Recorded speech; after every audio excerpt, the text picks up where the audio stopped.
guys, dahil gabi na nga dito, ito lang muna ang ating kakainin. Midnight snack. Mag-prepare lang ako dito ng broccoli. Hinugasan na natin yan. Lagyan natin ng salt and pepper. Tapos, lulutuin ko lang ito. Ay, salt lang pala. Kailangan pa natin ng pepper. Hindi pa nalagyan sa paminta.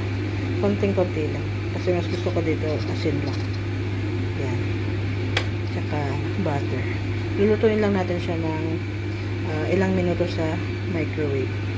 Tapos yun, ready na ang ating broccoli. Pakita ko sa inyo pagluto. Mga 3 minutes din. 5 minutes.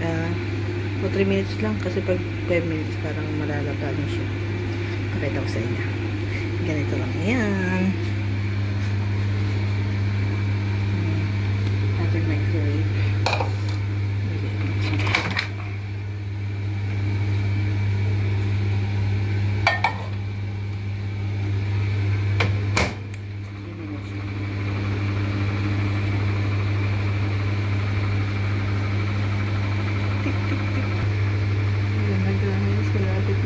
Tapos ng 3 minutes, tingnan natin kung perfect ba yung pagkakaluto.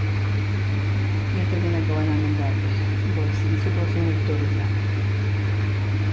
Kaya kapag ngayon, gusto natin magkulit ng tiyan, ganyan. Ito lang paggabi. Huwag masyado magkanin. Madali ang snacks. Healthy pa.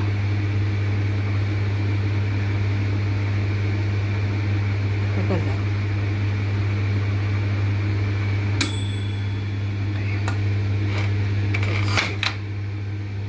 Mainit. Baba ko muna. So, ayan na guys. Perfect. Tamang-tapa lang.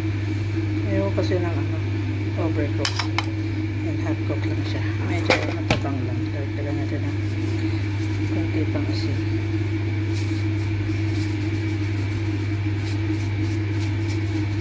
Ayan.